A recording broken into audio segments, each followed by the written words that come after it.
Can you tell me what qualifies this house as a LEED Gold certification? Yeah, so LEED is a scorecard. It's kind of like a report card. They measure energy, which is very important, energy efficiency, water efficiency, site sustainability, and materials, along with a few other important items.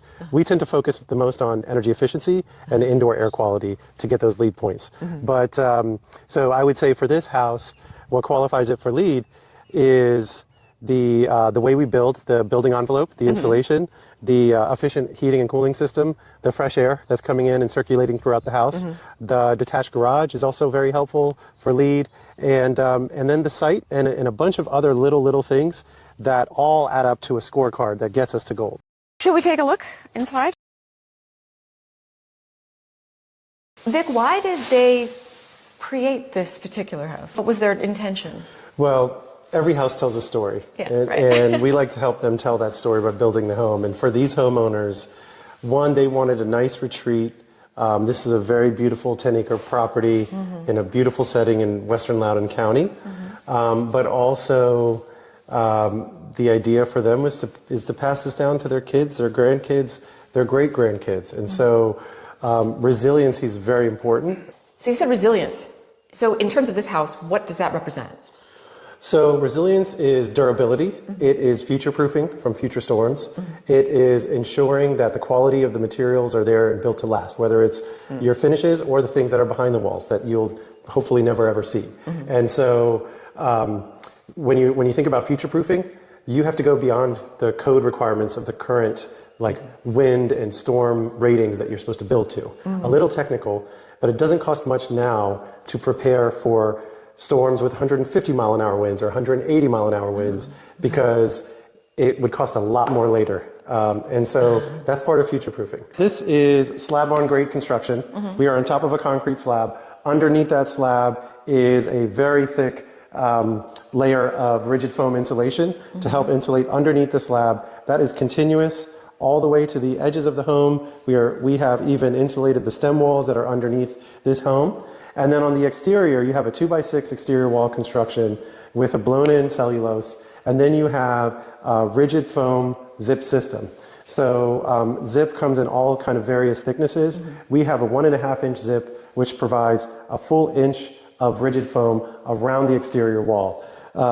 Studs and plywood, these are wood materials that still kind of conduct hot and cold air. So even though you're insulating your entire cavity, if you don't have rigid foam around that, then you're still allowing cold air into the home. And so that rigid foam kind of works like a liner in your jacket, where it helps keep that cold air out in the winter and hot air out in the summer. So these are south-facing windows? Yes. And what is the advantage of that for this house? So having a nice array of south-facing windows in a climate like ours helps warm the home in the winter. So in the winter, that sun is low-lying and it kind of just veers east to west on this very low southern trajectory. So in the winter, when it's a little bit colder out, that sun helps, those rays of sun help come into the home and help heat the home.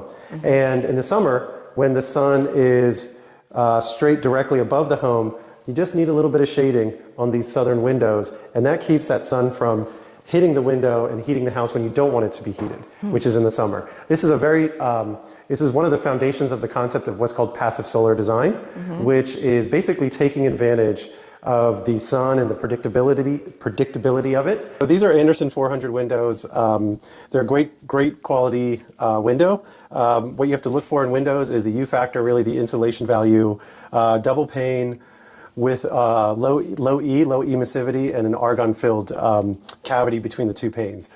This is the kind of nitty-gritty look at open cell spray foam insulation. So this not only provides a nice seal along the roof line of the house, but it also has a really good insulation value as well.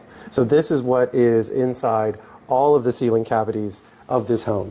So the rafters of this home is all insulated.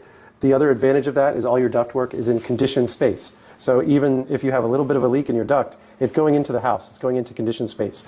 Another key part of LEED, and what you asked earlier, Bridget, is the third-party inspections, and actually having another party that is objective and is, sees thousands of these homes in their career, they're that extra layer of inspection, and both for the homeowner and for us as builders, it's important. Tell me a little bit how you created it to be net zero. So we look at net zero as supply and demand. Net zero, the definition for a net zero home is over a 12-month period, your energy bills are zero. You're producing as much electricity as you need to live in the house. So the first thing we want to do is reduce the demand for electricity. And the way you do that, especially in the DMV, is by reducing your heating and cooling loads. So you want to insulate the house really well so that your hot air and your cold air is not just leaving on a really hot day. Your nice cool AC is staying in the home. And same on a really cold day. You want to insulate really well. And you want to have very efficient heating and cooling so that your heating and cooling system is just humming. So this is a variable speed unit. The difference between a single speed unit and a variable speed unit is this unit can kind of build up or lower its power use and lower the amount of power it takes to heat and cool a home. This unit can kind of lower its tonnage capacity on the fly and can distribute that cool air without pulling as much power as needed. So the upstairs mechanical room has a couple of things. It has your active radon exhaust, which is important for any house. You want to make sure that any radon that comes in under the slab is exhausted out. So the ERV brings in fresh air from the outside. It distributes it through the duct, the already built-in duct system, and then it exhausts out stale air. So it's constantly pumping fresh air in and taking stale air out and exhausting it. Basically, it gives your house lungs. The house is all electric. Yes. And what's the advantage of that in order to reach net zero? It's really just having solar, being able to provide all the energy needs of the house once you actually need to pull power. So when you do, you have solar. This is a 4 kW system. Will provide all the power they need for this little getaway house. And also battery storage is going to be installed here as well. So any excess power before it feeds the grid, it will be stored here. And so that battery will kind of be used like your phone. Like when there's power in that battery, it'll draw from that first. And then the solar will replenish the battery, if you will. And so that kind of makes that battery much more than just a backup power generator. It's also used on a daily basis.